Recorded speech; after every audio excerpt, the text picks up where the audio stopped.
Welcome to Quality Coaching Academy. 123 हाँ देखे the modified form of MKS system. MKS mean metre kilogram second, इसको हम SI system international भी कहते हैं। समझ आ गई ना। MKS का मतलब है मीटर, जिसमें हम लेंथ की जगह हम मीटर लेते, मास की जगह केजी लेते, किलोग्राम और टाइम की जगह हम सेकंड लेते। तो मॉडिफाइड फॉर्म इसको हम सिस्टम इंटरनेशनल भी कहते हैं। Option B is the correct option in question number 123। ठीक, नाउ अब देखें 10⁻⁻5 डाइन्स इक्वल्स टू।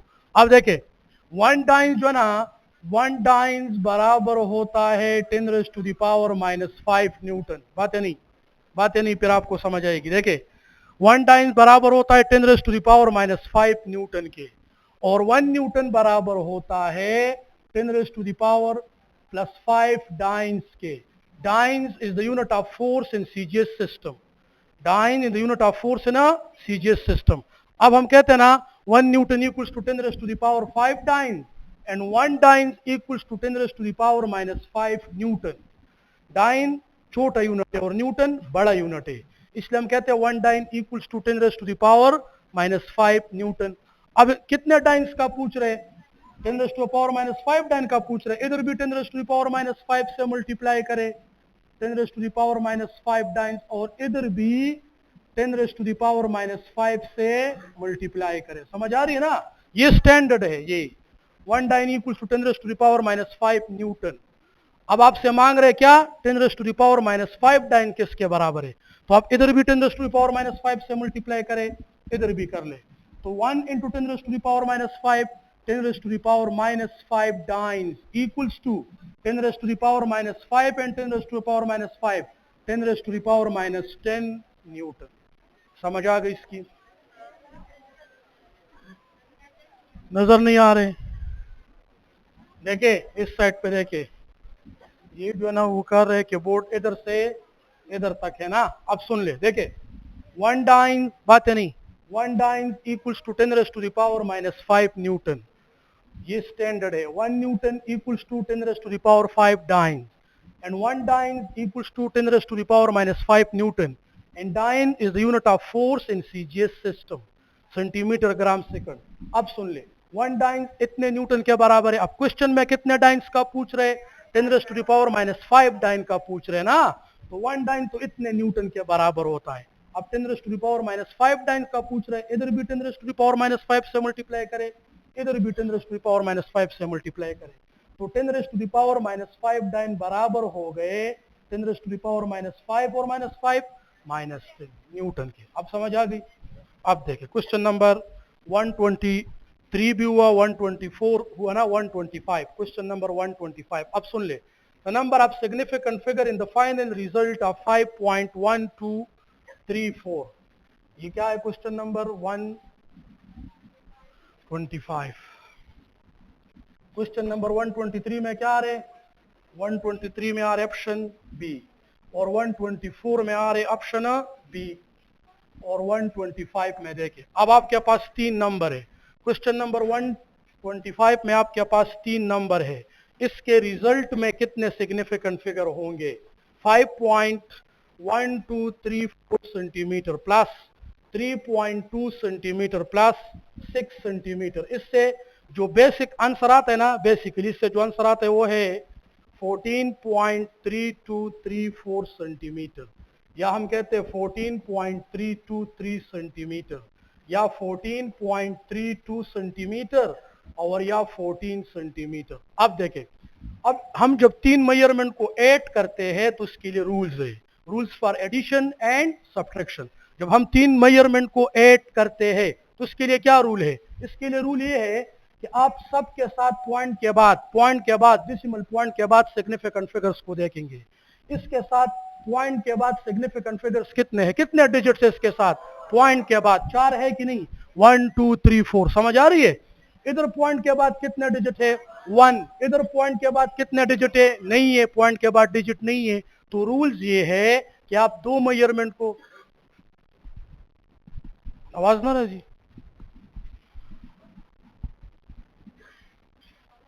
ना पड़ खदा ठीक हो, ठीक है। अब देखिए, अब ये जो 3 नंबर है ना, 3 नंबर, अब रूल ये है एडिशन के लिए कि जिसके साथ डिसिमल पॉइंट के बाद नंबर ऑफ सिग्निफिकेंट फिगर कम हो, अपना आंसर उस फॉर्म में लिखोगे। जिसके साथ डिसिमल पॉइंट के बाद एडिशन में, एडिशन और सब्ट्रैक्शन दोनों के लिए यही रूल है कि जिसके साथ डिसिमल पॉइंट के बाद नंबर ऑफ सिग्निफिकेंट फिगर कम हो, अपना आंसर उस फॉर्म में लिखोगे। अब इसके साथ पॉइंट के बाद कितने डिजिट है? 4, इधर पॉइंट के बाद 1, इधर पॉइंट के बाद डिजिट नहीं है, तो 4 और 1 और नहीं है में कौन सा कम है? जिसके साथ नहीं है। इधर 4 है ना, पॉइंट के बाद 4 डिजिट है, इधर पॉइंट के बाद 1 डिजिट है, इधर पॉइंट के बाद डिजिट है ही नहीं, तो आपके आंसर में फिर पॉइंट के बाद डिजिट होना ही नहीं चाहिए कि आपके आंसर में भी पॉइंट के बाद डिजिट ना हो। अब समझ आ गई? सुन ले, एक मेजरमेंट के साथ पॉइंट के बाद, सुन ले, एक मेजरमेंट के साथ पॉइंट के बाद 1 डिजिट है, एक मेजरमेंट के साथ पॉइंट के बाद 2 डिजिट है, एक मेजरमेंट के साथ पॉइंट के बाद 3 डिजिट है। आप अपने आंसर में पॉइंट के बाद 1 डिजिट लाओगे, 1 कम है ना। अब अगर दूसरा केस है, एक मेजरमेंट के साथ पॉइंट के बाद 4 डिजिट है, एक मेजरमेंट के साथ पॉइंट के बाद 1 डिजिट है, एक मेजरमेंट के साथ पॉइंट के बाद डिजिट है ही नहीं, तो आपके आंसर में भी पॉइंट के बाद डिजिट नहीं होना चाहिए। And this one is the correct answer. और 14 में कितने सिग्निफिकेंट फिगर? 2, तो आपके आंसर में सिर्फ 14 होना चाहिए और 14 में 2 सिग्निफिकेंट फिगर होते। समझ आ गई इसकी? तो इसका है ऑप्शन सी, 125 ऑप्शन सी। अब 126 को देखे,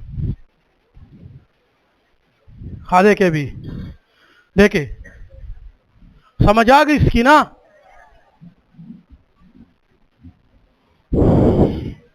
126 को देखे, बातें नहीं देखे, आप बातें ना करें तब जो है ना आपको अच्छी डिस्कशन मिलेगी ना, आपको समझ आ जाएगी।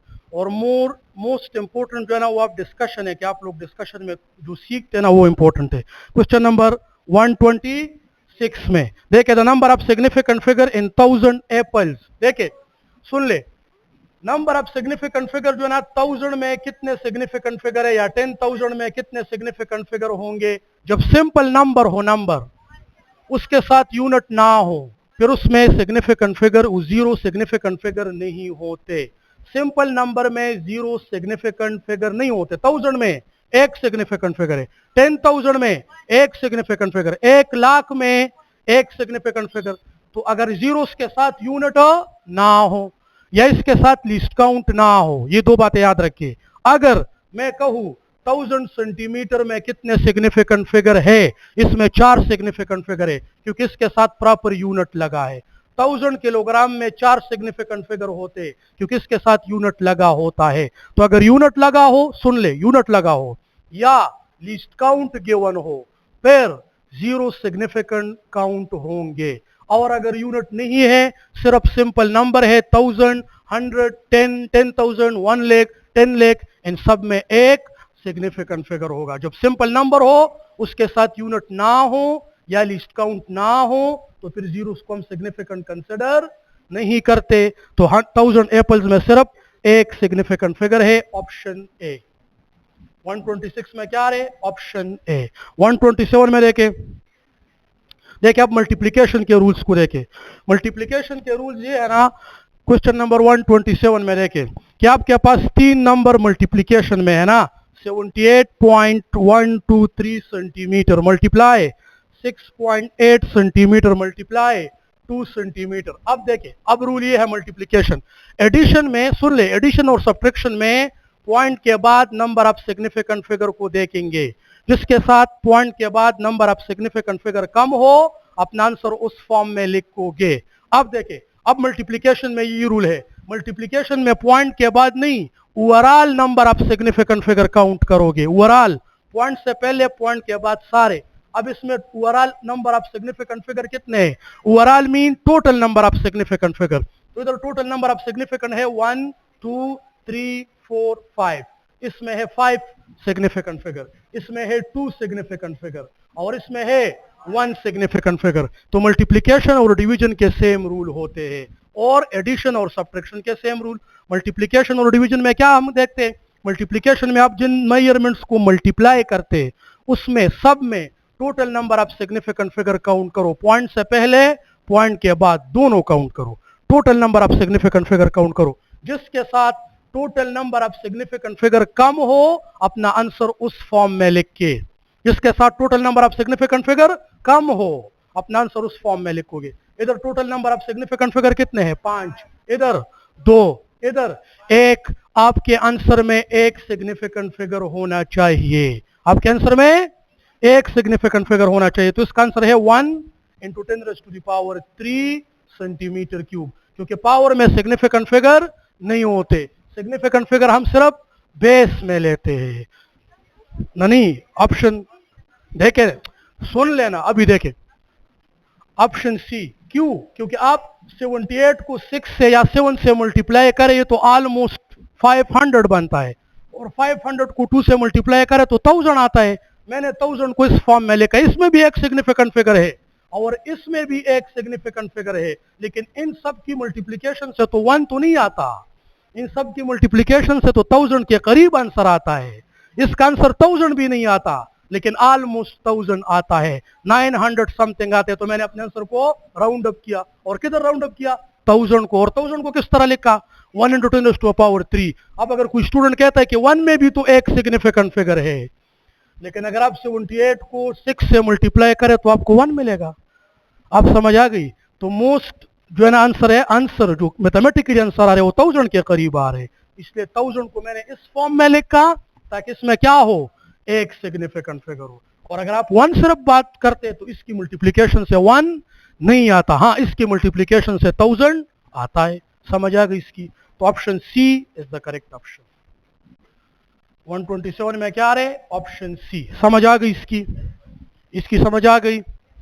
अब आगे देखिए क्वेश्चन नंबर 128 में देखिए 128 में f is equal to AT plus B, f is equal to AT plus B divided by C plus S।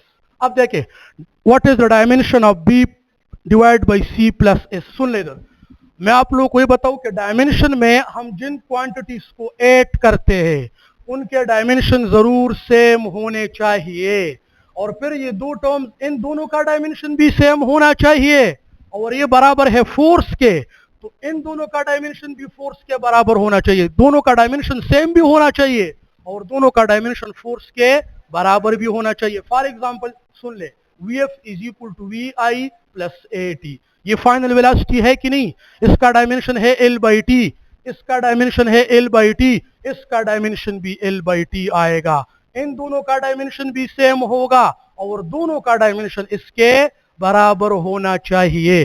Similarly S is equal to VIT plus half AT square, इन दोनों का dimension जरूर इसके बराबर होना चाहिए। इसका क्या डायमेंशन है डिस्प्लेसमेंट का? L। आप इसका डायमेंशन मालूम करो, बिल्कुल L ही आएगा। आप इसका डायमेंशन मालूम करो, बिल्कुल L ही आएगा। तो डायमेंशन में जिन टर्म्स को हम ऐड करते हैं उनकी डायमेंशन जरूर सेम होनी चाहिए, और फिर उन दोनों का डायमेंशन, जिन टर्म्स को हम ऐड करते उनका डायमेंशन इक्वलिटी के इस साइड के भी बराबर होना चाहिए। तो इसका डायमेंशन भी फोर्स के बराबर होना चाहिए और इसका डायमेंशन भी फोर्स के बराबर होना चाहिए, क्योंकि ये किसके बराबर है? फोर्स के बराबर है। और फोर्स का क्या डायमेंशन है? MLT-2, इसलिए इसका डायमेंशन MLT-2, इसका डायमेंशन MLT-2, क्योंकि ये दोनों किसके बराबर है? फोर्स के बराबर। समझ आ गई? तो इसको निकालने की जरूरत है ही नहीं, इसके लिए इक्वेशन मत बनाओ, एडिशन में हम इस तरह ही करते हैं। तो दोनों फोर्स के बराबर है, इन दोनों का डायमेंशन भी सेम होना चाहिए, इसका डायमेंशन भी फोर्स, इसका भी फोर्स, और ये बराबर भी है फोर्स के, तो इसलिए इन दोनों का डायमेंशन होगा MLT-2, जो फोर्स का डायमेंशन होता है। ऑप्शन सी। 128 में क्या आ रहे? Option C. 129 में देखें, इसको कहते हैं डायमेंशनल होमोजेनिटी। हम सिर्फ उन क्वांटिटीज को ऐड कर सकते हैं जिनके डायमेंशन सेम होते हैं, या हम सिर्फ उन क्वांटिटीज को 8 में सी। 129 को देखें, क्वेश्चन नंबर 129। अब देखें, बातें नहीं 1 angstrom divide by 1 micron, 1 angstrom 10⁻⁻10 को कहते हैं।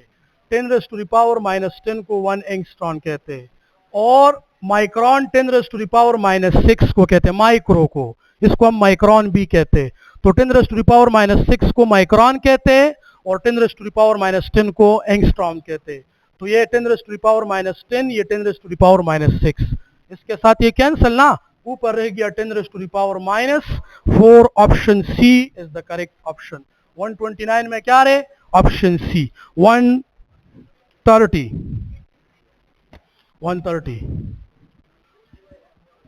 देखे भी, देखे 130 को देखे, विच, बातें नहीं विच डिवाइस इज मोर प्रिसाइज। तो हम कहते हैं स्क्रू गेज, वर्नर कैलिपर और माइकलसन इंटरफेरोमीटर। सुन ले इधर, सुन ले, जिस डिवाइस का लीस्ट काउंट सबसे कम होगा वो सबसे ज्यादा प्रिसाइज होगा। प्रिसीजन, बातें नहीं, precision is inversely proportional to the least count of the measuring instrument. और लीस्ट काउंट मीन कोई डिवाइस जितना कम मेजर कर सकता है। एक डिवाइस कम से कम कितना मेजरमेंट कर सकता है? तो देखे, स्क्रू गेज हमें मेजरमेंट दे सकता है 0.001 सेंटीमीटर। वर्नर कैलिपर, ये स्क्रू गेज है, और वर्नर कैलिपर हमें मेजरमेंट दे सकता है 0.01 सेंटीमीटर तक। इससे कम मेजरमेंट वर्नर कैलिपर नहीं दे सकता। और screw gauge 0.001 centimetre, vernier calliper इतना। और माइकलसन इंटरफेरोमीटर जो है ना, वो लाइट का वेवलेंथ मालूम करता है, लाइट का वेवलेंथ। और वेवलेंथ ऑफ लाइट ऑलमोस्ट क्या है? 400 नैनोमीटर से 700 नैनोमीटर तक। तो नैनो किसे कहते हैं? 10⁻⁻, मतलब ये 0.000004। आप समझ आ गई?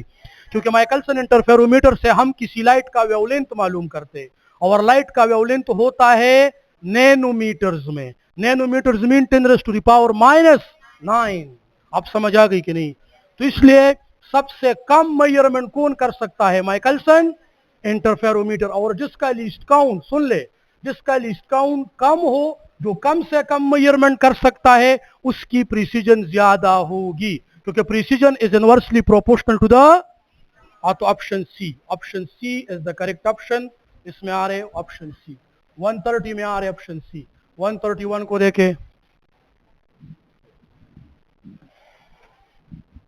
131 ये जो है ना,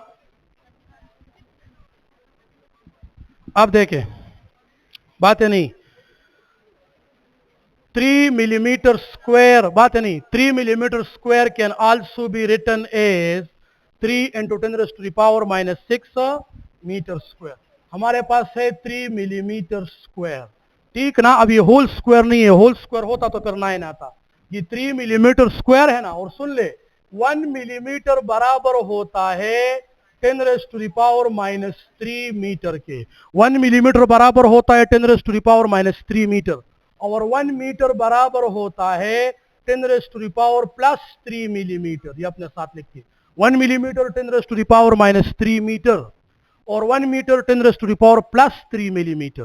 तो अब हमने 1 मिलीमीटर स्क्वायर को किस में कन्वर्ट करना है? 3 मिलीमीटर स्क्वायर को किस में कन्वर्ट करना है? मीटर स्क्वायर में। किस में कन्वर्ट करना है? Metre square. और 1 मिलीमीटर में कितने मीटर्स होते हैं? 1 मिलीमीटर में 10⁻³ मीटर होते हैं। और ये 3 मिलीमीटर नहीं है, ये 3 मिलीमीटर स्क्वायर है। तो मैं लिखूंगा 3, और इधर मैं क्या लिखूंगा? 1 मिलीमीटर किसके बराबर है? 10⁻³ तो 1 मिलीमीटर की जगह क्या लिखूंगा? 10⁻³ मीटर, और इसका स्क्वायर है ना, तो आप स्क्वायर लोगे। अब पावर का हम स्क्वायर नहीं लेते कि 10⁻³ का स्क्वायर -9, नो, हम मल्टीप्लाई करते, ये भी पावर है, ये भी पावर। तो 3 और 10⁻³ मल्टीप्लाई टू -6, 10⁻⁻6, और स्क्वायर मीटर का भी लो, metre square. 3 × 10⁻⁻6 metre square. Option B is the correct option. 131 में क्या रहे? ऑप्शन बी, ठीक। अब देखे, समझ आ गई इसकी? देखे भी, आगे देखे। हाँ, बातें नहीं, सुन ले इधर, सुन ले। Question number 132, question number 132। अब 132 में है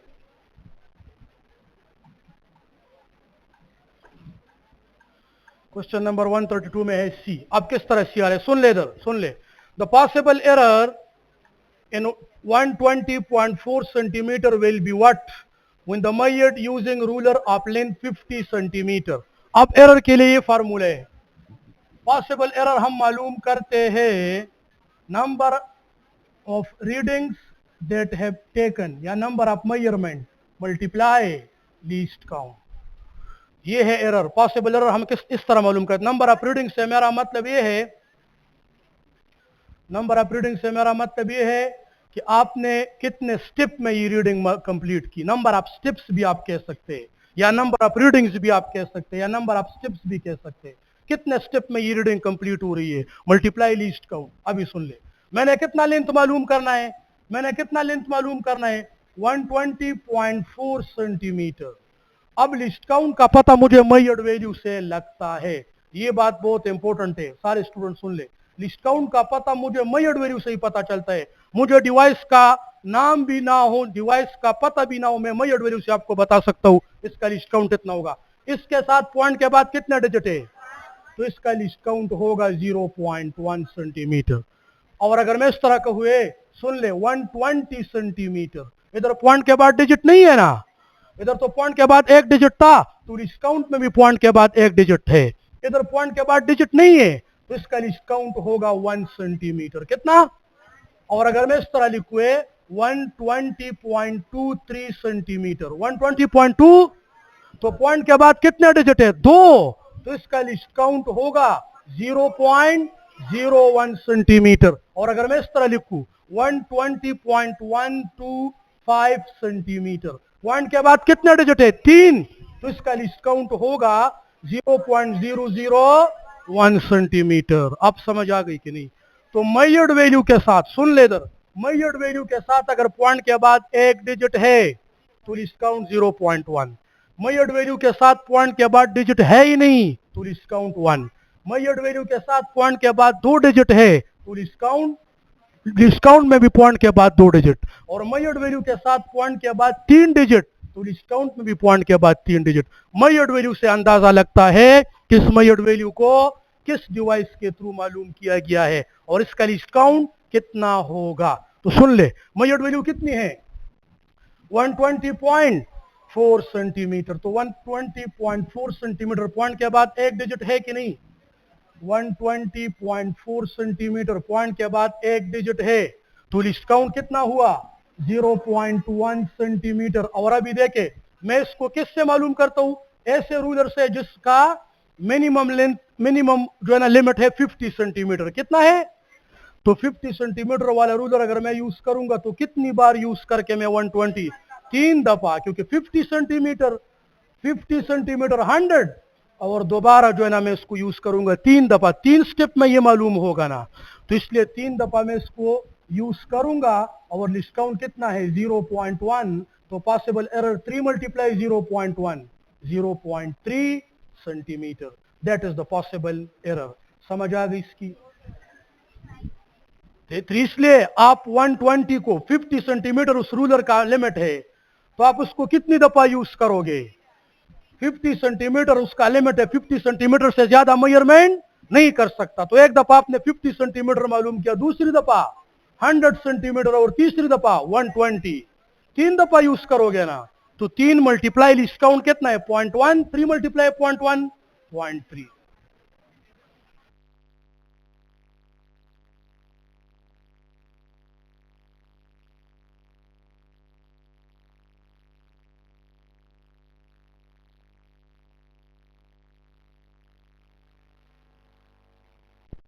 आपके पास जो है ना, सुन ले इधर, सुन, बात है नहीं, मेरे पास जो मीटर राड है, metre rod, suppose metre rod का लेंथ है 100 सेंटीमीटर, मीटर राड का लेंथ कितना है, और मैं 500 सेंटीमीटर वाला पाथ मालूम करना चाहता हूं मीटर राड से। मीटर राड का मैक्सिमम लेंथ है 100 सेंटीमीटर, और मैं इस मीटर राड से 500 सेंटीमीटर वाला लेंथ मालूम करूंगा। तो ये मीटर राड में कितनी दफा रखूंगा, 5 दफा ना, 5 दफा इसको रख के 100 सेंटीमीटर, 200 सेंटीमीटर, 300, 4 और 500, 5 दफा रखोगे उस मीटर राड से, तो आप 500 वाला लेंथ एक ही स्टेप में मालूम नहीं कर सकते, क्योंकि मीटर रॉड आपको मैक्सिममली 100 सेंटीमीटर दे सकता है और वो लेंथ जो है वो 500 सेंटीमीटर है। तो एक ही मेजरमेंट में वो आपको मेजर कर सकता है। 5 दफा आप मीटर रॉड रखोगे तो वो लेंथ मालूम होगी ना। ये दीवार है, ये दीवार, इस दीवार के ऊपर आप कम से कम 50 दफा मीटर रॉड रखोगे तब ये दीवार की लेंथ काउंट होगी, क्योंकि मीटर रॉड का लेंथ कितना है, इतना, और ये दीवार की लंबाई को देखे। अब समझ आ गई। तो अगर मैंने इस दीवार को मालूम करना है, इसकी लेंथ को मालूम करना है, और किसके थ्रू मालूम करना है, मीटर रॉड के थ्रू, तो मैं मीटर रॉड कितनी दफा रखूंगा इस वाल के ऊपर, कम से कम 50 दफा, तब इसकी लेंथ मालूम होगी। अब समझ आ गई। तो इसलिए मुझे जो मीटर रॉड गिवन है उसका लेंथ 50 सेंटीमीटर है और मैं उससे कितना लेंथ मालूम करना चाहता हूँ, 120। तो 3 दफा उसको काउंट करके 3 स्टेप में काउंट करूंगा ना, तो 3 मल्टीप्लाई लीस्ट काउंट। आप समझ आ गई। ये जो है ना 120 वो 32 हुआ। अब आगे है 133। देखे, the proper unit of Planck's constant joule into second, joule into second, joule multiply second. ये एंगुलर मोमेंटम का भी यूनिट है। Planck's constant and angular momentum have same unit, ठीक है ना, joule into second, option C. देखे ना, E is equal to H F, बात है नहीं, बात है नहीं, E is equal to H F ना, और H is equal to E by F. तो E एनर्जी है और एनर्जी का यूनिट है जॉल, और फ्रीक्वेंसी का यूनिट है 1/सेकंड, नहीं 1/सेकंड, 1/सेकंड ऊपर जाके सेकंड हो जाएगा। तो जॉल इनटू सेकंड।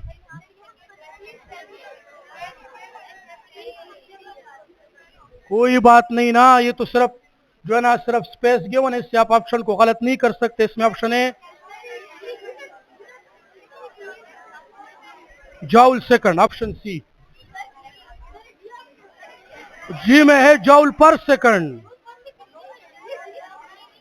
डैश है तो फिर तो सी भी ठीक है, ऑप्शन सी। बात नहीं, बात नहीं, बात है नहीं ना, तो ठीक है मैं एक्सप्लेन करता हूं, सुन ले इधर, सुन ले, बात नहीं। जो सी है ना, सी मेरा साथ जो हमने ये बनाया है, सी में है जॉल इनटू सेकंड और डी में है जॉल पर सेकंड, ये डैश नहीं है, जॉल पर सेकंड बस। आप तो ये है सी, इसमें है टी। आप देखे 134। हाँ चलो, देखे देखे देखे, ठीक है ना। आप लोग कहते हैं कि डी है ना, बी की बात करें, सी है ना, बी ऑप्शन है। हाँ जॉल सेकंड बी।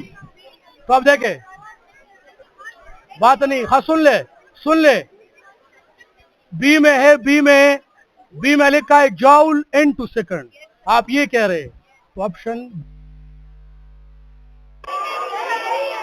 सी में भी है ये, बस ठीक। अब ये सुन ले, अब ये प्रिंट मिस्टेक है मेरे पास, सही है 134, बात है नहीं, 134 में देखे, 134 में आ रहे बी। हाँ अब सुन ले, सुन ले, 134 में है when repeated measured value has the same error in each time। सुन ले, 134 में क्या है, when repeated measured value have the same error then the type of error is 0। अब देखे टाइप ऑफ एरर इसमें आ रहे वो जो है सिस्टमैटिक एरर, और सिस्टमैटिक एरर में आ रहे personal error and instrumental error. तो इंस्ट्रूमेंटल एरर है 0 error, positive error or negative error, option C. ये 134 है ना, ऑप्शन सी। ये 135 है कि 34, 34, 135 में देखे when we have two measured value, सुन ले, when we have a two measured value,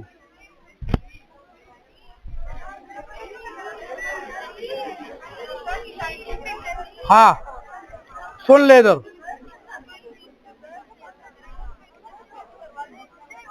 सुन ले, हम कहते हैं ना कि आपके पास मेजर्ड वैल्यू बार बार आती है, बार बार, तो इसको हम सिस्टमैटिक एरर कहते हैं। और सिस्टमैटिक एरर है इंस्ट्रूमेंटल एरर पर पर्सनल एरर। तो पर्सनल एरर तो इसमें है नहीं, और इंस्ट्रूमेंटल एरर का एग्जांपल है 0 एरर, इसलिए ये सिस्टमैटिक एरर है, 0 एरर है। आप सुन ले, 135 में देखे when we have two measured value और उसमें measured value है when we have two measured value 40.2 centimetre. हमारे पास दो वैल्यू है ना 135, एक है 40.2 सेंटीमीटर, ठीक, और दूसरा हमारे पास वैल्यू है 78.6 सेंटीमीटर। ये D1 है और D2 है 78.6 सेंटीमीटर। अब सुन ले, इन दोनों मैयट की प्रिसीजन सेम होगी, both have the same precision, option B, both have the same precision. वजह क्या है? सुन ले, बात नहीं, precision depends on the least count of the measuring instrument. Our least count depends on the number of significant figure after the decimal point। बात नहीं, इसके साथ पॉइंट के बाद एक डिजिट है, इस मेजरमेंट के साथ पॉइंट के बाद एक डिजिट है, इसलिए इसका लिस्ट काउंट होगा 0.1 सेंटीमीटर। इधर पॉइंट के बाद एक डिजिट है, वो चाहे 6 हो, 5 हो, 9 हो, 8 हो, जो भी हो, लेकिन पॉइंट के बाद एक डिजिट है, इसका लिस्ट काउंट भी होगा 0.1 सेंटीमीटर। अब precision is inversely proportional to what? Least count। precision depends on the least count। अब अगर दो मेजरमेंट में सेम लीस्ट काउंट है, आपको किस तरह पता कि सेम लीस्ट काउंट? क्योंकि इधर भी पॉइंट के बाद एक डिजिट, इधर भी पॉइंट के बाद एक डिजिट, और पॉइंट के बाद एक डिजिट हो तो लीस्ट काउंट होता है 0.1। अगर पॉइंट के बाद दो डिजिट हो तो लीस्ट काउंट होगा 0.01। इस तरह, तो इधर पॉइंट के बाद एक डिजिट, इधर भी पॉइंट के बाद एक डिजिट, इसका लिस्ट काउंट भी 0.1, इसका लिस्ट काउंट भी 0.1। लिस्ट काउंट दोनों का सेम, प्रिसीजन दोनों की सेम, और एक्यूरेसी सेम क्यों नहीं है? सुन ले, एक्यूरेसी के लिए फार्मूला है least count divided by measured value, least count divided by measured value. Uncertainty, accuracy is inversely proportional to uncertainty. अब सुन ले, तो अनसर्टेनिटी का ये फार्मूला है और एक्यूरेसी का अनसर्टेनिटी के साथ क्या रिलेशन है? इनवर्स। तो मेजर्ड वैल्यू तो डिफरेंट है ना, इसमें ज्यादा एक्यूरेट कौन सा है? जिसकी मेजर्ड वैल्यू ज्यादा हो, क्योंकि मेजर्ड वैल्यू ज्यादा हो तो अनसर्टेनिटी कम होगी, और जब अनसर्टेनिटी कम होगी तो एक्यूरेसी ज्यादा होगी। मोर एक्यूरेट मेजरमेंट वो होता है जिसकी मेजर्ड वैल्यू ज्यादा होती है। ये मेजर्ड वैल्यू ज्यादा, मोर एक्यूरेट, ये मेजर्ड वैल्यू कम, लेस एक्यूरेट। और लिस्ट काउंट दोनों का 0.1, इसलिए प्रिसीजन दोनों का सेम, क्योंकि प्रिसीजन डिपेंड करता है लिस्ट काउंट पे और एक्यूरेसी डिपेंड करती है मेजर्ड वैल्यू पे। जो मेजर्ड वैल्यू ज्यादा हो वो मोर एक्यूरेट होगा। 78.6 मोर एक्यूरेट है। एक्यूरेसी दोनों की सेम नहीं है, प्रिसीजन दोनों का सेम है। इसमें क्या रहे? Option B. सुन ले भी, very good question, very good question. अब हमारे पास टाइम नहीं है ना, जब आपके पास एक्चुअल वैल्यू ना हो, एक्चुअल वैल्यू हो तो आप अपने मेजर्ड वैल्यू को एक्चुअल के साथ कंपेयर करते हैं। देखे बातें नहीं, आपके पास मेजर्ड वैल्यू एक्चुअल वैल्यू हो, स्टैंडर्ड हो, तो आप अपने एक्चुअल वैल्यू को मेजर्ड वैल्यू को एक्चुअल वैल्यू के साथ कंपेयर करते।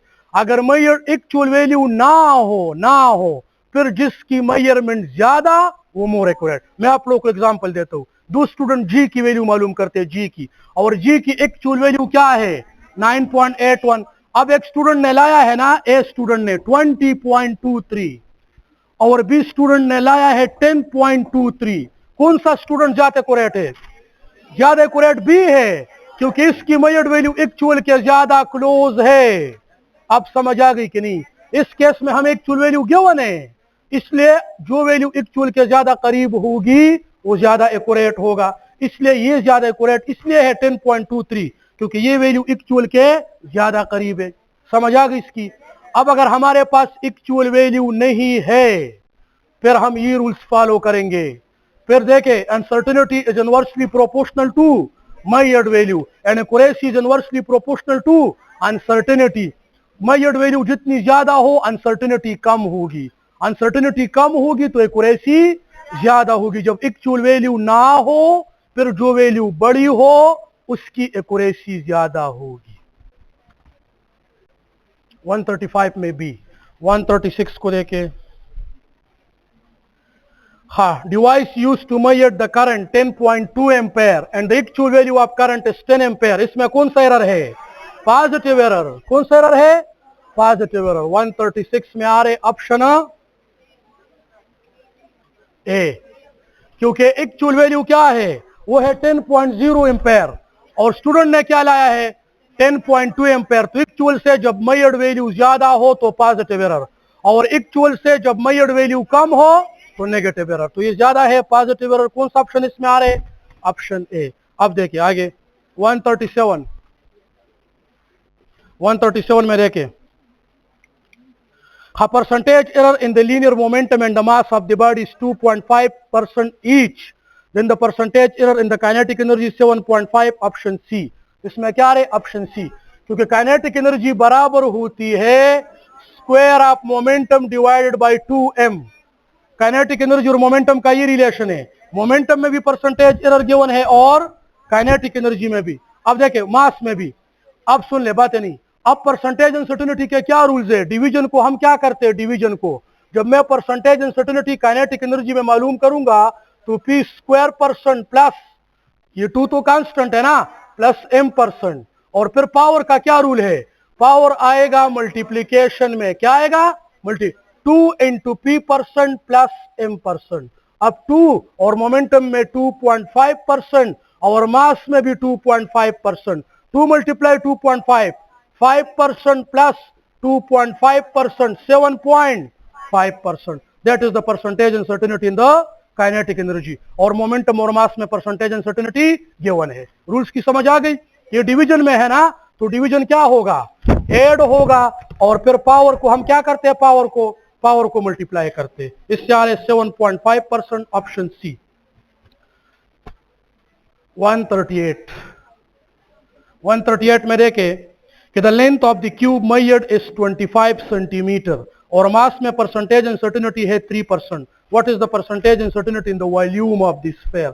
अब सुन ले, हाँ सुन ले, लेंथ जो है ना, लेंथ 25 सेंटीमीटर काउंट किया गया है और वॉल्यूम में परसेंटेज अनसर्टेनिटी, क्यूब की वॉल्यूम में परसेंटेज अनसर्टेनिटी मालूम करनी है। और क्यूब का वॉल्यूम है length multiply length L cube. This is the volume of the cube. Cube का वॉल्यूम होता है एल क्यूब, और एल क्या है, length, one side of the cube. Cube के एक साइड का लेंथ 25 सेंटीमीटर गिवन है और क्यूब के वॉल्यूम का फार्मूला है एल क्यूब। समझ आ गई इसकी। अब एक साइड का लेंथ कितना गिवन है, 25 सेंटीमीटर, कितना गिवन है। अब मास में परसेंटेज अनसर्टेनिटी गिवन है, वॉल्यूम में सिरे से मास यूज ही नहीं हुआ है। वॉल्यूम के लिए क्या चाहिए, L cube. L cube volume होता है क्यूब का। अब मास में जो गिवन है इसका कोई रोल नहीं है इधर, आपने सिर्फ लेंथ में परसेंटेज अनसर्टेनिटी मालूम करनी है और फिर इस फार्मूले में पुट करना है। अब लेंथ में मैं परसेंटेज अनसर्टेनिटी किस तरह मालूम करूंगा, मुझे पता है कि मैं मेजर्ड वैल्यू से लीस्ट काउंट निकाल सकता हूं। अगर मेजर्ड वैल्यू है 25 सेंटीमीटर, इसका लीस्ट काउंट कितना होगा, 1 centimetre. Very good, measured value 25 centimetre है तो लीस्ट काउंट है 1 सेंटीमीटर। क्यों 1 सेंटीमीटर, पॉइंट के बाद कोई डिजिट नहीं है। अब अनसर्टेनिटी, परसेंटेज अनसर्टेनिटी लेंथ में देखे, लेंथ में परसेंटेज अनसर्टेनिटी है least count divided by measured value multiply 100, ये तरीका है। लीस्ट काउंट कितना है इसमें, 1 सेंटीमीटर, लीस्ट काउंट कितना है, और मेजर्ड वैल्यू 25 और मल्टीप्लाई 100%, इससे क्या आएगा 4% आ रहे कि नहीं। तो लेंथ में परसेंटेज अनसर्टेनिटी हो गई 4%। मास में जितनी भी है उसको छोड़े, क्योंकि वॉल्यूम ऑफ द क्यूब में मास है ही नहीं। वॉल्यूम ऑफ द क्यूब का क्या फार्मूला है, एल क्यूब। समझ आ रही है। तो इसमें है 4% और वॉल्यूम में मालूम करने के लिए 3 इंटू L%। रूल्स क्या है कि पावर क्या आएगा, मल्टीप्लीकेशन में आएगा, तो ये क्यूब आ जाएगा मल्टीप्लीकेशन में, और वॉल्यूम में percentage uncertainty 3 into 4%, you will get what, 12%। समझ आ गई कि नहीं। देखिए सुन ले इधर, मास में आपको परसेंटेज अनसर्टेनिटी गिवन है, वॉल्यूम ऑफ द क्यूब का फार्मूला है एल क्यूब। इधर मास की परसेंटेज अनसर्टेनिटी की कोई रोल नहीं है।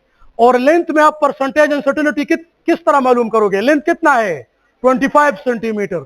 तो जब आपके पास मेजर्ड वैल्यू 25 सेंटीमीटर है, पॉइंट के बाद कोई डिजिट नहीं है, तो लीस्ट काउंट कितना होगा, least count 1 centimetre. Percentage uncertainty length में किस तरह मालूम करूंगा, least count divide by measured value multiply 100। Least count कितना है 1 centimetre divide by 25 multiply 100। Uncertainty length में कितनी आ गई 4%, और वॉल्यूम किसके बराबर है एल क्यूब, और रूल क्या है पावर किधर आएगा मल्टीप्लीकेशन में, तो 3 × 4% 12%। इसमें क्या आ रहा है 138 में ऑप्शन ए, हाँ इसमें आ रहे ऑप्शन ए। 139 को देखे 139 L1/2 G - 1/2 is dimensionally correct, option A 139 option A. अभी डायमेंशनली करेक्ट 140 में देखे which of the following is dimensionless refractive index, refractive index have no unit no dimension because refractive index किसके बराबर है speed of light in vacuum divided by speed of light in a medium। refractive index का क्या formula है speed of light in vacuum divided by speed of light in medium, metre पर second ऊपर भी metre पर second नीचे भी एक दूसरे को cancel, refractive index have no unit no dimension, option B है ना डायमेंशनली करेक्ट। देखे ना इसका फार्मूला क्या है, टाइम पीरियड का क्या फार्मूला है L/G। अब 2 पाई का तो डायमेंशन नहीं होता, समझ आ रही है, और मैं इसको इस तरह लिख सकता हूं कि L/G 1/2, और ये G ऊपर जाके माइनस हो जाएगी तो L की पावर 1/2 G की पावर G ऊपर जाके -1 हो जाएगा ना 2 के साथ, तो ये क्या डायमेंशनली करेक्ट, क्योंकि 1/2 या 2 पाई का कोई डायमेंशन नहीं होता। हाँ समझ आ गई इसकी। आगे देखिए refractive index have no dimension and no unit, तो इसमें क्या है 140 है ना, ये रिफ्रैक्टिव इंडेक्स वाला 140 है, इसमें आ रहे ऑप्शन ए 141 को देखे 141। हाँ देखे Abbas perform experiment 6 time to measure the diameter of the iron ball using Werner caliper and the error in his measurement is a E, small e या epsilon आप कह सकते हैं। When he performed the experiment 18 times then the average error is E/3। देखे error जो है ना, error number आप सुन ले बात नहीं, नंबर ऑफ मेजरमेंट्स को नंबर ऑफ रीडिंग्स को आप जितना बढ़ाते हैं एरर उतना कम हो जाता है, नंबर ऑफ रीडिंग्स को आप जितना बढ़ाते हैं एरर उतना कम हो जाता है। पहले उसने कितनी रीडिंग्स ली 6 टाइम, और उसमें एरर कितना आया है ई, अब उसने 18 टाइम मेजरमेंट ली, 18 रीडिंग्स ली, 18 दफा उसने, तो ये कितनी टाइम बढ़ गई 6 टाइम लिया था तो ई एरर आया था, और अभी 18 टाइम उसने रीडिंग्स ली, 18 दफा उसने उस चीज को काउंट किया, डायमीटर को काउंट किया, तो 6 दफा उसने काउंट किया था एरर आया था ई, जब 18 दफा काउंट किया तो E/3 क्यों, क्योंकि उसने नंबर ऑफ रीडिंग्स को 3 टाइम बढ़ाया, 6 × 3 18, उसने 3 टाइम नंबर ऑफ रीडिंग्स को ज्यादा किया और एरर 3 टाइम कम हो जाएगा। इसके साथ ये लिखिए कि error is inversely proportional to number of readings, इसके साथ लिखिए error is inversely proportional to number of readings. 6 time लिया था उसके साथ एरर ई आया था, 18 टाइम लिया तो 6 × 3 18, उसने 3 टाइम्स अपनी रीडिंग्स को बढ़ाया तो एरर 3 टाइम कम हुआ, option B is the correct option. 141 में क्या आ रहे ऑप्शन बी। आगे देखें 142 को देखें 142 देखें 142 में है the number of significant figure in the least count of the screw gauge 1। 142 में आ रहे ऑप्शन ए 1 किस तरह देखे ए मीटर रॉड का लीस्ट काउंट है 1 सेंटीमीटर 0.1 सेंटीमीटर, मीटर रॉड का लीस्ट काउंट है 0.1 सेंटीमीटर, वर्नर कैलिपर का लीस्ट काउंट है 0.01 सेंटीमीटर, स्क्रू गेज का लीस्ट काउंट है 0.001 सेंटीमीटर। अब सुन ले जो भी जीरो डिसिमल पॉइंट के लेफ्ट साइड पे आ जाए और इससे पहले नॉन जीरो ना हो, इन जीरो से पहले नॉन जीरो है नो, इन जीरो से पहले नॉन जीरो है नो, इन जीरो से पहले नॉन जीरो नहीं है। जब जीरो से पहले नॉन जीरो ना हो वो जीरो सिग्निफिकेंट नहीं होते।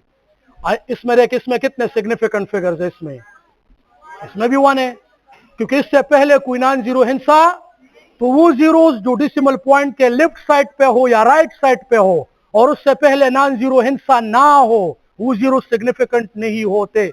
इसमें भी एक सिग्निफिकेंट फिगर, इसमें भी एक सिग्निफिकेंट फिगर, इसमें भी एक सिग्निफिकेंट फिगर, इसमें भी एक सिग्निफिकेंट फिगर, इन सब में तो एक significant figure. Option A 143 the number of significant figure in the pi. अब जो है ना कंटिन्यूस जो वैल्यू कंप्लीट डिविजिबल ना हो, जिसकी कंप्लीट डिवीजन पॉसिबल ना हो, तो पाई की क्या वैल्यू है 22 डिवाइड बाय 7 3.14141 कंटिन्यूज है ना, तो इसमें नंबर ऑफ सिग्निफिकेंट फिगर होंगे इनफाइनाइट। ऑप्शन डी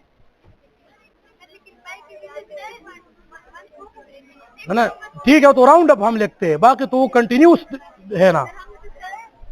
हाँ नहीं, पाई है ना, पाई एग्जैक्ट नंबर है और वो डिविजिबल नहीं है, कंप्लीट डिविजिबल है। अब देखें इनफाइनाइट 144 आप लोग के जितने भी क्वेश्चन है ना एक्स्ट्रा, जितने भी आप लोग के क्वेश्चन है आप डिस्कशन के बाद मुझे बता दें, क्योंकि अभी डिस्कशन के लिए ना हमें 1 घंटा का टाइम गिवन होता है, फिर केमिस्ट्री का बाकी है, बायो का बाकी है, इसलिए आप लोग के जितने भी क्वेश्चन होंगे वो मैं आप लोग को कंप्लीटली जो है ना वो करवाऊंगा, कोई बात नहीं होती। लेकिन पाई जो है ना वो अनडिविजिबल है, वो कंप्लीटली डिवाइड नहीं होता, इसलिए इनफाइनाइट। आप देखे 20 उसमें देखे 145 144 था ना, इसमें ये 144 है ना, 144 में क्या आ रहे नहीं, अभी 144 कर रहे 2500 देखे मेरे साथ जो नंबरिंग है ना वो अलग है, इसलिए 2500 spectators watching India versus Pakistan match counted by a row where each row contained 10 spectators. The number of significant figure। अब सुन ले, अब हमारे पास जब इस तरह हो, सुन ले 2500 में कितने सिग्निफिकेंट फिगर है तो 2, इस 2500 में ये 2 जीरो सिग्निफिकेंट नहीं काउंट होंगे, 2 क्वेश्चन में कर रहा हूं, सुन ले अलग अलग। 2500 में कितने सिग्निफिकेंट फिगर है 2।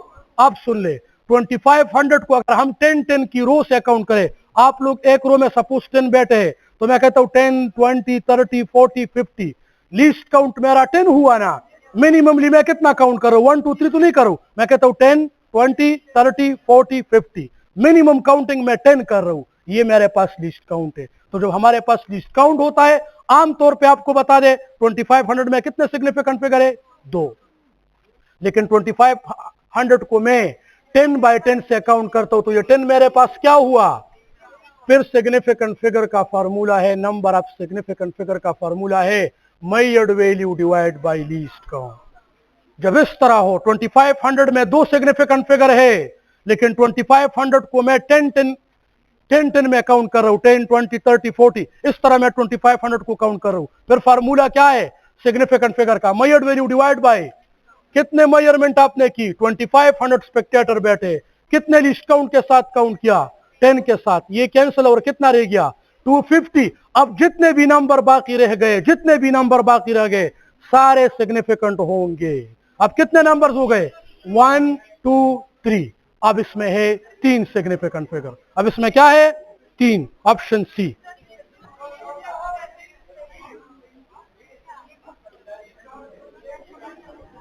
हमारे ना बात नहीं, सुन ले बात नहीं ना, अगर आपको जो भी लिस्ट काउंट गिवन हो, जो भी बात नहीं, आपको अगर नंबर गिवन है, ये मैं बार बार बता रहा हूं, आपको नंबर गिवन है तो उस नंबर में जीरो सिग्निफिकेंट नहीं होते। 10,000 में एक सिग्निफिकेंट फिगर है, लेकिन मैं अगर 10,000 को काउंट कर रहा हूं 1 by 1 से, तो 10,000 डिवाइड बाय 1, 10,000 आया फिर 5 हो गए। मैं 10 से काउंट कर रहा हूं तो 10,000 डिवाइड बाय 10, ये फार्मूला है। तो ये तो मैं मुझे लिस्ट काउंट गिवन है, जब लिस्ट काउंट गिवन है तो मेजर्ड वैल्यू को लिस्ट काउंट पे डिवाइड करे, उसके बाद जो भी आंसर आया उसमें जीरो हो या ना हो सारे सिग्निफिकेंट होंगे, बस ये तरीका है, इसके बाद कोई और ना बोले। वो इसमें है 125 145 145 देखिए x is equal to X not cos omega t plus theta. What is the dimension of p? p have no dimension, option C m not l not t not q। देखे इधर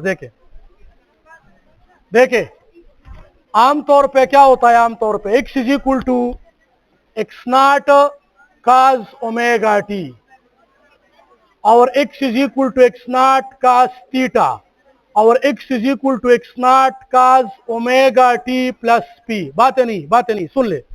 आमतौर पे काज साइन और tangent के साथ last में क्या आता है? Theta. Very good. Tangent sine और कास के साथ लास्ट में थीटा आता है ना। x is equal to X not cos theta, x is equal to X not sine theta, x is equal to X not tangent theta. ये term theta है कि नहीं? और थीटा को मैं ओमेगा टी पे भी लिख सकता हूं ना। Theta is equal to omega T. तो सुन ले, साइन काज और टेंजेंट के लास्ट में जो भी आ जाए उसका डायमेंशन नहीं होगा। क्यों? क्योंकि साइन काज और टेंजेंट हम थीटा के ऊपर अप्लाई करते हैं, और थीटा एंगुलर डिस्प्लेसमेंट को कहते हैं। And angular displacement have no dimension. Angular displacement have no dimension, angle have no dimension. तो इधर क्या है? थीटा। और अगर थीटा की जगह ओमेगा टी आ जाए तो इसका भी डायमेंशन नहीं होगा। क्यों? ओमेगा क्या है?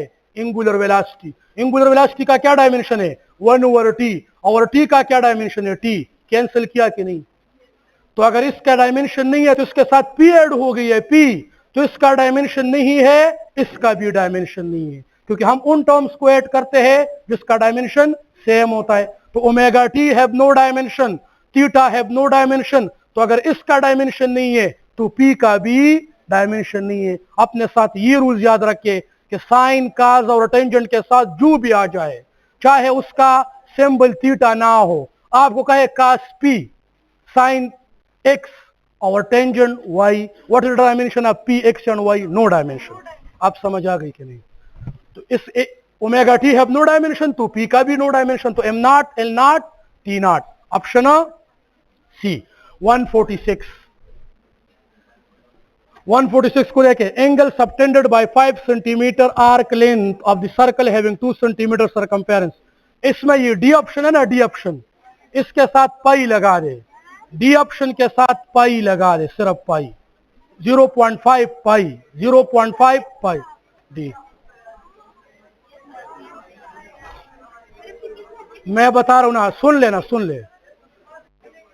देखे टेस्ट के सुन ले, ये है डी। देखे सर, एक सरकमफेरेंस में कितनी एंगल होती है? सुन ले, एक कंप्लीट साइकिल में कितनी एंगल होती है? 2 पाई रेडियन। एक कंप्लीट साइकिल में 2 पाई रेडियन होती है। और ये साइकिल एक सरकमफेरेंस कहलाता है। एक सरकमफेरेंस में हमेशा 2 पाई रेडियन होते हैं। एक सरकमफेरेंस में हमेशा 2 पाई रेडियन होते हैं। तो एक सरकमफेरेंस मुझे कितना गिवन है? 2 सेंटीमीटर। तो 2 सेंटीमीटर अगर सरकमफेरेंस है, और एक सरकमफेरेंस में कितने रेडियन होते हैं? 2 पाई रेडियन। कंप्लीट साइकिल में हमेशा 2 पाई रेडियन होते हैं, ये सबको पता है। और कंप्लीट साइकिल के पाथ को क्या कहते हैं? सरकमफेरेंस। क्या कहते हैं इसको? तो एक सरकमफेरेंस मुझे कितना गिवन है? 2 सेंटीमीटर। 2 सेंटीमीटर में कितने रेडियन हो गए? 2 पाई रेडियन। और मुझे कितने सेंटीमीटर में एंगल चाहिए? 0.5 सेंटीमीटर। तो इसको भी 4 पे डिवाइड करे और इसको भी 4 पे डिवाइड करे, तो आपको मिलेगा 2 डिवाइडेड बाई 4, 0.5 सेंटीमीटर। और 2 पाई divide by 4, pi by 2 radian, और पाई बाई 2 बराबर होता है 0.5 pi radian. Option D is the correct option. हाँ, इसमें है ऑप्शन डी 147। हाँ,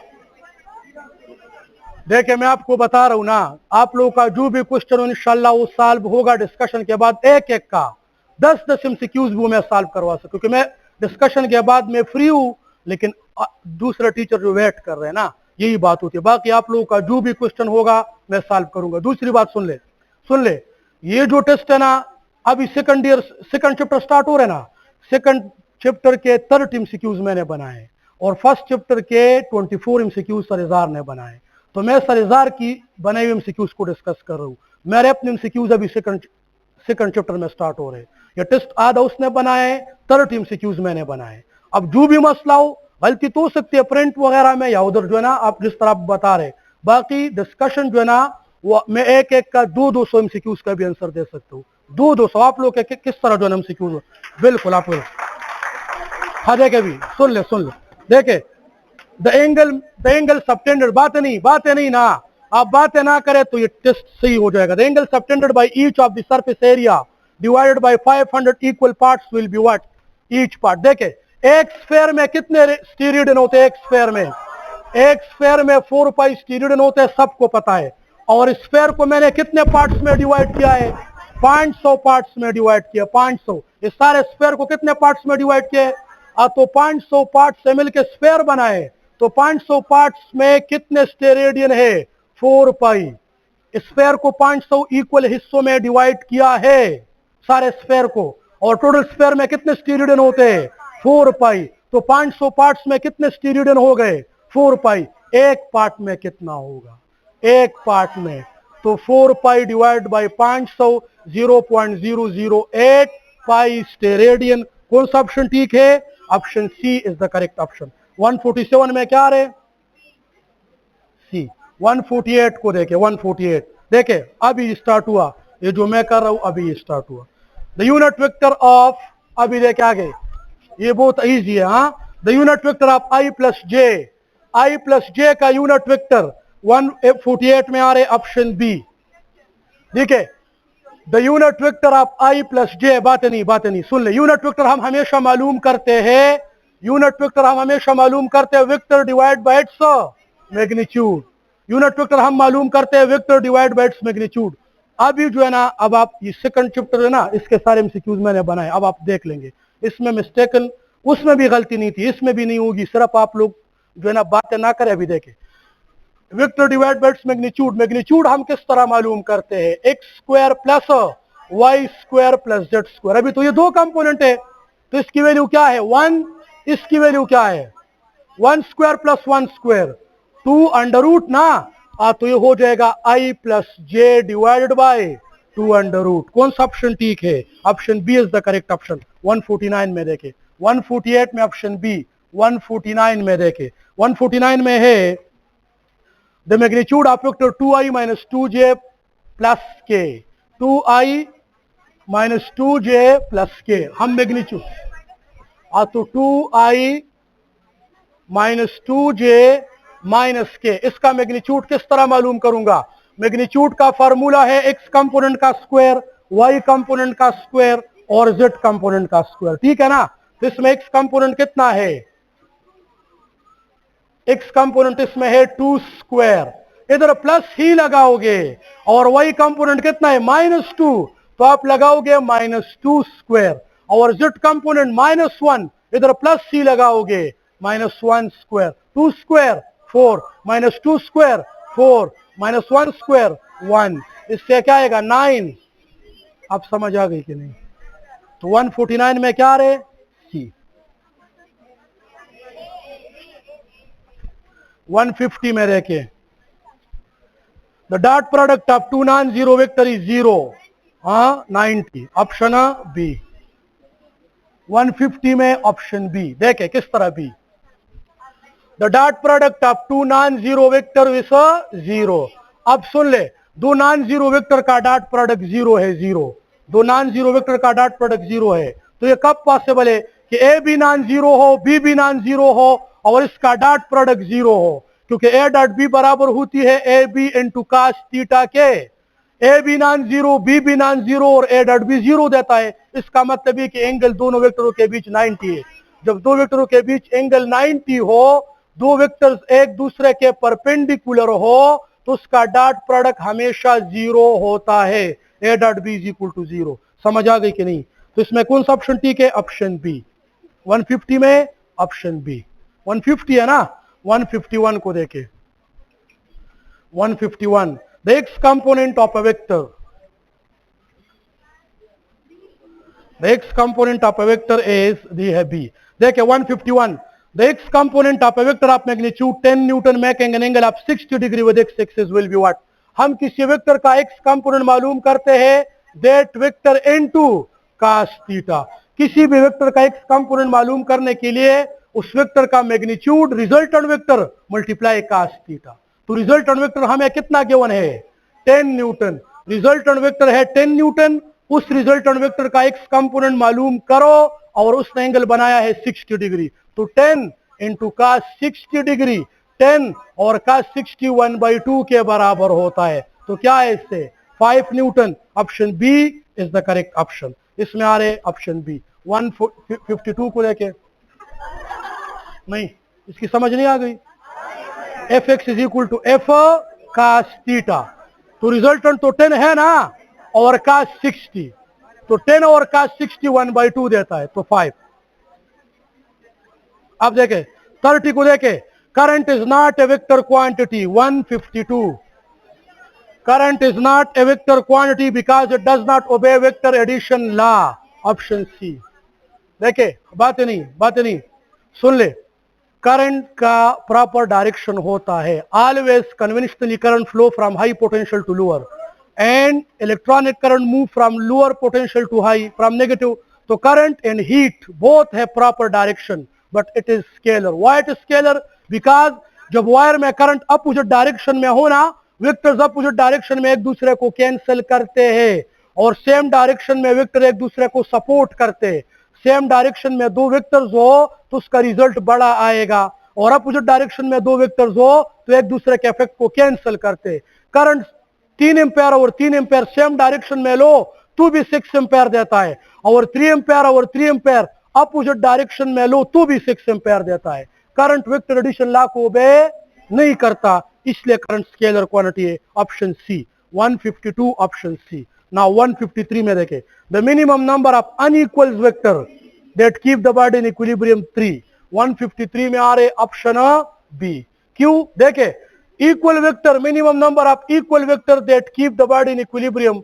इक्विलिब्रियम में कौन सी बॉडी होती है जो एक दूसरे के इफेक्ट को, जिस पे नेट फोर्स क्या हो? 0, जिस पे सम ऑफ ऑल फोर्सेस 0 हो। बात है नहीं, वो बॉडी इक्विलिब्रियम में होती है जिस पे रिजल्टेंट फोर्स 0 हो। तो अगर हम इक्वल फोर्सेस की बात करें तो minimum number of 2 equal forces cancel the effect of each other. 2 equal forces body को इक्विलिब्रियम में रख सकता है, लेकिन अगर अनइक्वल हो, इस तरफ 10 न्यूटन हो और इस तरफ 8 न्यूटन हो, तो ये तो नेट फोर्स 0 नहीं कर सकते। 10 और 8 का रिजल्ट कभी भी 0 नहीं हो सकता, इसलिए ये है 10, ये है 8 और 2 इसके साथ और कर लो। 2 और 8 10, 10 और 10 कैंसल, नेट फोर्स 0 हुआ कि नहीं? तो minimum number of unequal forces that keep the body in equilibrium 3, and minimum number of equal forces that keep the body in equilibrium 2, unequal के लिए 3, ऑप्शन बी। नाउ 154 में देखें, at which angle between two vector A and B, A cross B is equal to A dot B equals to 145। इसमें आ रहे option B. देखे A cross B बराबर होता है A B into sine theta के, और A डॉट B बराबर होता है ए बी इंटू, और मैं कहता हूं ना कि वो कौन सी एंगल होगी जिसमें दो वेक्टरों का क्रॉस प्रोडक्ट और दो वेक्टरों का डॉट प्रोडक्ट बराबर हो, इक्वल हो। तो cos 45 और sin 45, sin 45 1/2 अंडर रूट देता है, और cos 45 1/2 अंडर रूट देता है। जब दो वेक्टर्स में एंगल 45 डिग्री हो तो उसका डॉट प्रोडक्ट और क्रॉस प्रोडक्ट दोनों बराबर होते हैं। जब बराबर होते हैं तो equal by equal equals to 1, ऊपर भी नीचे भी 10/10 1। तो cross product divided by dot product, A cross B divided by A dot B magnitude, ये 1 कब देगा? जब दो वेक्टर्स में एंगल 45 हो, क्योंकि साइन 45 और cos 45 इक्वल होते हैं, और डॉट प्रोडक्ट में साइन है, cos है, और क्रॉस प्रोडक्ट में साइन थीटा होती है। तो इसमें है ऑप्शन बी। 155 को देखे, 155 देखे, two vector A and B toward east and north, the magnitude of the resultant, option A. देखे ये अपने साथ लिखे, जब दो वेक्टर्स में एंगल 0 डिग्री हो, 0 डिग्री, हम उसका रिजल्टेंट इस तरह मालूम करते हैं, ए प्लस बी। जब दो वेक्टर्स में एंगल 90 डिग्री हो, 90, हम उसका रिजल्ट इस तरह मालूम करते हैं। और जब दो वेक्टर्स में एंगल 180 डिग्री हो, 180 डिग्री, हम रिजल्ट इस तरह मालूम करते हैं। और जब दो वेक्टर्स में एंगल इसके अलावा हो, फिर हम करते हैं A square plus B square plus 2ab cos theta whole under root. जब एंगल 0 ना हो, 180 ना हो, 90 ना हो, 45 हो, 30 हो, 60 हो, फिर उसके लिए ये फार्मूला, और ये फार्मूला 180 के लिए ये फार्मूला, 90 के लिए, और ये फार्मूला 0 के लिए। अब एक वेक्टर है ना वो टुवर्ड ईस्ट और दूसरा नॉर्थ, ईस्ट और नॉर्थ में कितना एंगल है 90। कौन सा ऑप्शन ठीक है, ऑप्शन ए। समझ आ गई इसकी। ये कौन सा था 155 था ना, 156 को देखे। The angle between two forces each of magnitude 10 newton is 120, the magnitude of the resultant 10 newton, option B. ठीक, देखे इस फार्मूले से होगा। एक वेक्टर का मैग्नीट्यूड है 10, दूसरे का है 10, उसके बीच एंगल है 120, रिजल्टेंट कितना आएगा। तो कौन सा formula, A square plus B square plus 2ab into cos theta. इसमें आप पुटिंग करे और एंगल 120 पुट करे, you will get the resultant. कर ले इससे। हाँ देखे देखे, एक वेक्टर कितना है, एक 10, दूसरा कितना है A square plus B square plus 2 10 into 10 और काज 120 होल अंडर रूट। अभी देखे इससे 10 किस तरह आ रहे। एक वेक्टर है 10, 10 स्क्वायर 100, 10 स्क्वायर 100 प्लस 2 मल्टीप्लाई 10 10 200 और काज 120 बराबर होता है -1/2 के।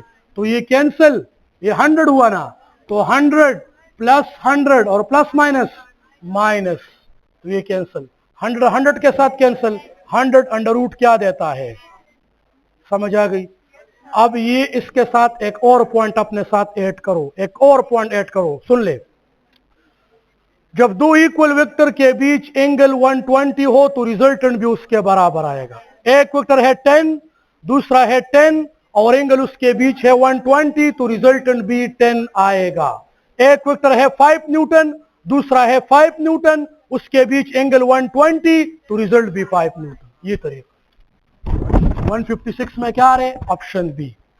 देखे, which one is a unit vector, which one is a unit vector, 157, which one is a unit vector, option D, both B and C। देखे, यूनिट वेक्टर का magnitude 1 होता है। आप बात नहीं, यूनिट वेक्टर का मैग्नीट्यूड 1 होता है। आप ए का मैग्नीट्यूड मालूम करें, इसका मैग्नीट्यूड तो 1 नहीं आता, 1 स्क्वायर 2 अंडर रूट, इसका मैग्नीट्यूड 1 नहीं है, ये यूनिट वेक्टर नहीं है। आप बी का मैग्नीट्यूड मालूम करें, बी का, तो बी का मैग्नीट्यूड है 1/2 under root square plus 1/2 under root square whole under root. 1/2 under root का क्या स्क्वायर है, 1/2 प्लस 1/2, 1/2 प्लस 1/2 1 अंडर रूट।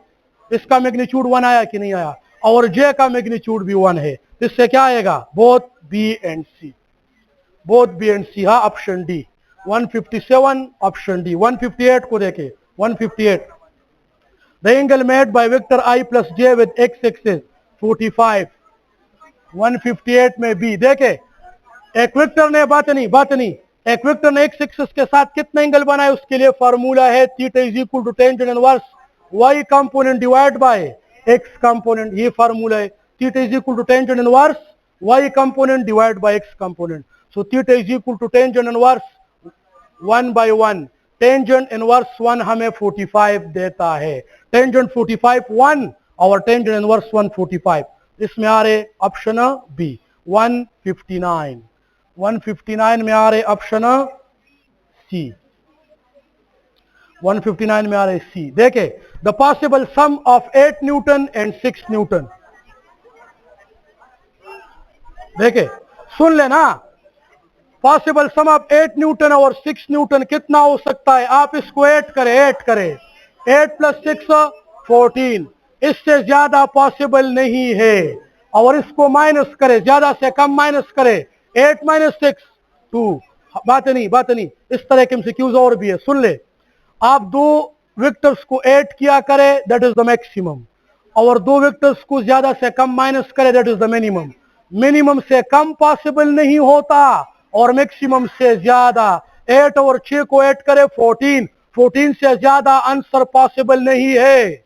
और 8 माइनस 6 2, 2 से कम पॉसिबल नहीं है, तो 0 भी पॉसिबल नहीं है, 1 भी नहीं है और 15 भी नहीं है। और इन दोनों के बीच सारे पॉसिबल है, 2 3 4 5 6 7 8 9 14, तो 12 इसमें है कि नहीं, तो 12 इसमें पॉसिबल है, ऑप्शन सी। इसमें कौन सा पॉसिबल है, 12।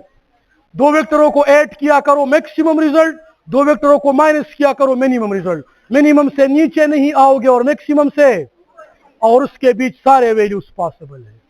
हाँ, दोनों पॉसिबल, दोनों, तो मैंने तो एक दिया है ना, दोनों, इसके बीच जितने भी वैल्यू है सारे पॉसिबल। 160 को देखे, n is equal to n, a is equal to minus a, n is equal to what is the value of n, -1, इसमें आ रहे a, 160 में आ रहा है a, 161 में देखे, 161, इसकी समझ आ गई। 161 को देखे,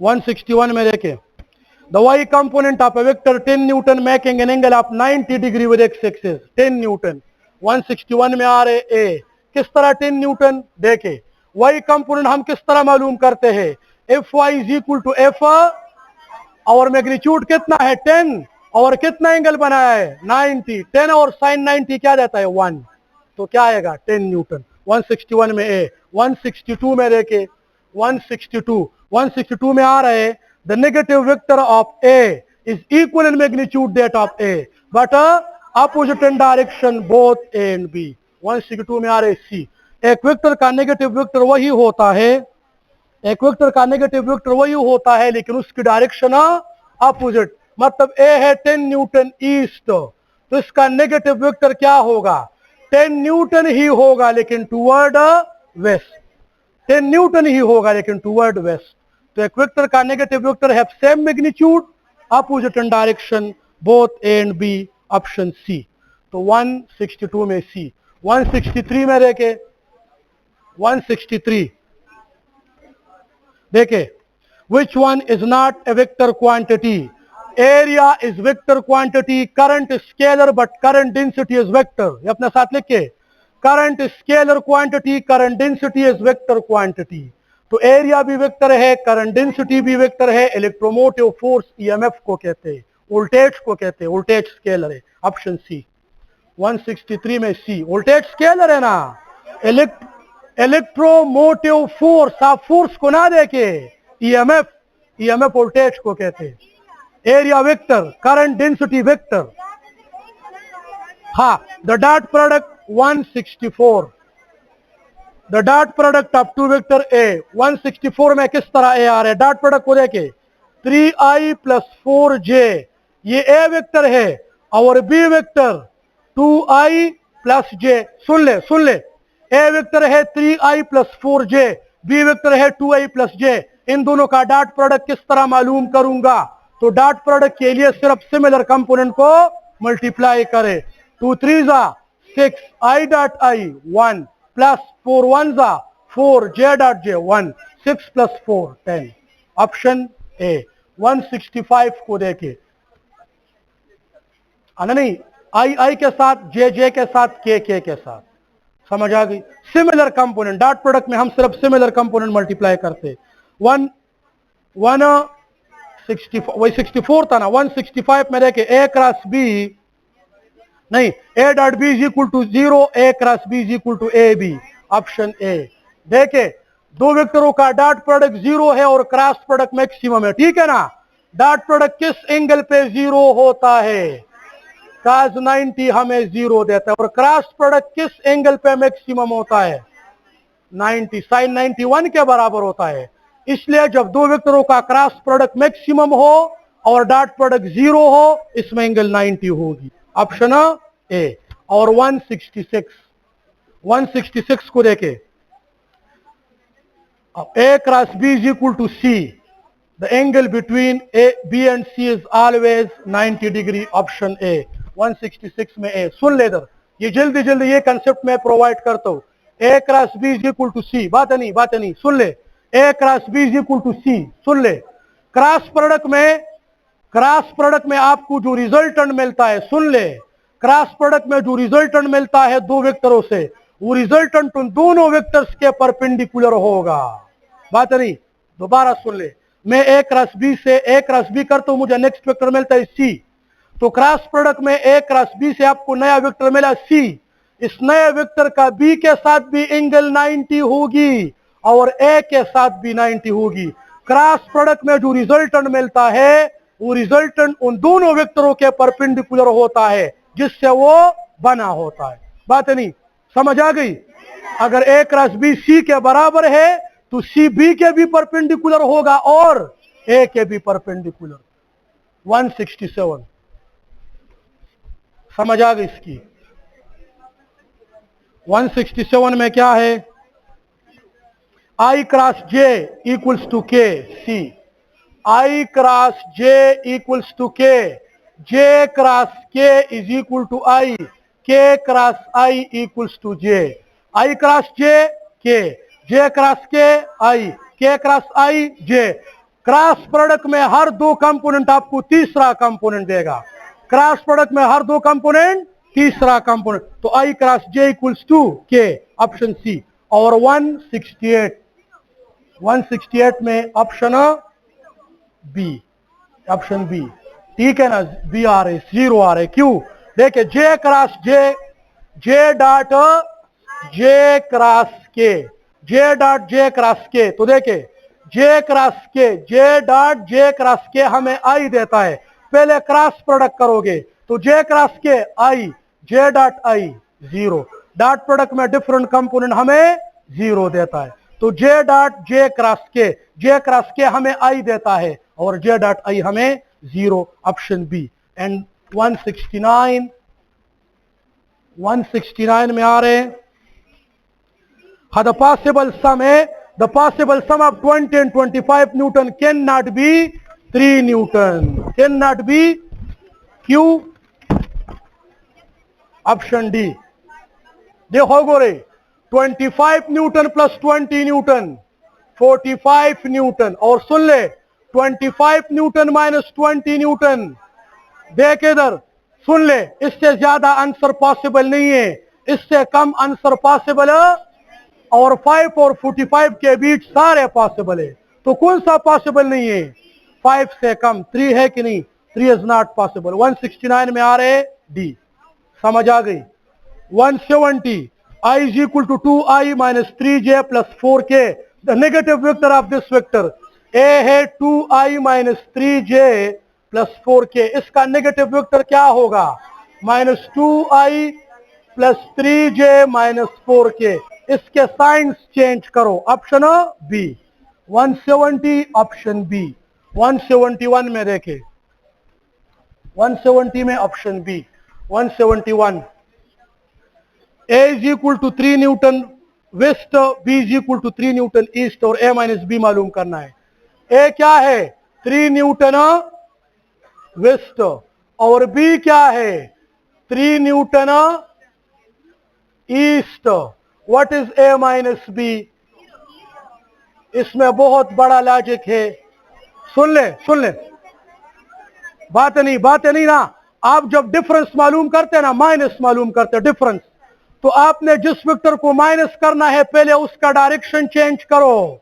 पहले उसका a माइनस बी भी a प्लस बी की तरह है, लेकिन जिस वेक्टर को आपने सब्ट्रैक्ट करना है उसकी डायरेक्शन को चेंज करो। तो ये क्या है? a कितना है? a 3 न्यूटन ईस्ट है कि नहीं?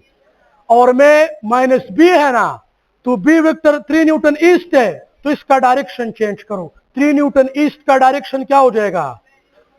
ए है 3 न्यूटन वेस्ट ना, और बी है 3 न्यूटन ईस्ट, तो माइनस बी क्या हो जाएगा? 3 न्यूटन वेस्ट। तो 3 न्यूटन वेस्ट और 3 न्यूटन वेस्ट 6 न्यूटन वेस्ट। आप समझ आ गई कि नहीं? Option A.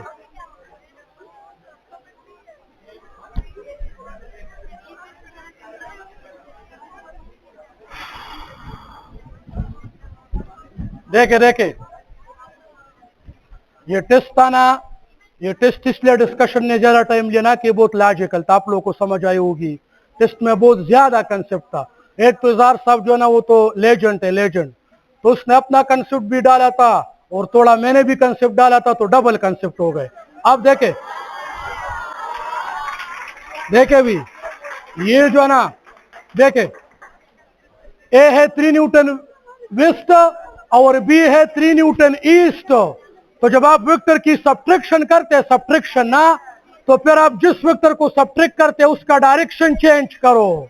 तो ए क्या है? 3 न्यूटन वेस्ट, और बी 3 न्यूटन ईस्ट है, इसको माइनस करना है, इसका डायरेक्शन चेंज करो। 3 न्यूटन ईस्ट है, क्या हो जाएगा?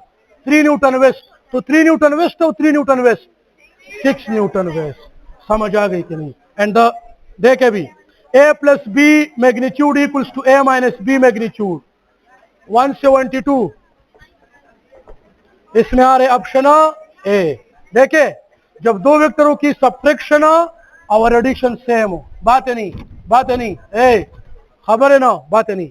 देखे ये एक वेक्टर है ना ए और ये है बी, तो ये क्या हुआ, ये ए प्लस बी ना, ये क्या हुआ ये, और जब मैं माइनस बी मालूम करूंगा तो बी का डायरेक्शन चेंज करूंगा ना, ये क्या हुआ माइनस बी, और ये क्या हुआ, तो ये और ये बराबर है कि नहीं। तो जब दो वेक्टरों में एंगल 90 हो, जब दो वेक्टर्स में एंगल 90 हो, आप उसको ऐड करें या सब्ट्रैक्ट करें, रिजल्ट विल बी सेम। तो इसमें आ रहे ऑप्शन ए। एंड 173 में है torque depends on all of these, option D 174। The net torque on uniformly rotating object must be 0, option B. देखे सुन ले, torque produce singular acceleration in the body, torque body को circular path में rotate करता है with variable speed, और centripetal force body को circular path में रोटेट करते हैं विद कांस्टेंट स्पीड। जो भी बॉडी, सुन ले, इस यूनिवर्स में जितने भी ऑब्जेक्ट्स है और वो यूनिफॉर्मली रोटेट करते हैं, यूनिफॉर्मली रोटेट, उस पे सेंट्रीपिटल फोर्स होता है, टार्क 0 होता है। जितने भी ऑब्जेक्ट है, टार्क और सेंट्रीपिटल फोर्स में डिफरेंस यही है, सेंट्रीपिटल फोर्स बॉडी को रोटेट करते हैं कांस्टेंट स्पीड के साथ, टार्क बॉडी को रोटेट करता है वेरिएबल स्पीड के साथ। तो जितने भी यूनिफॉर्मली रोटेटिंग ऑब्जेक्ट है उस पर सेंट्रीपिटल फोर्स होगा, टार्क नहीं होगा। Net torque on uniformly rotating object must be 0। And the second last couple have all of these same magnitude, opposite direction, x on the same body. This unit of torque newton metre. तो ये भी time नहीं था ना, वरना मैं और भी अच्छा डिस्कशन करता आप लोगों को।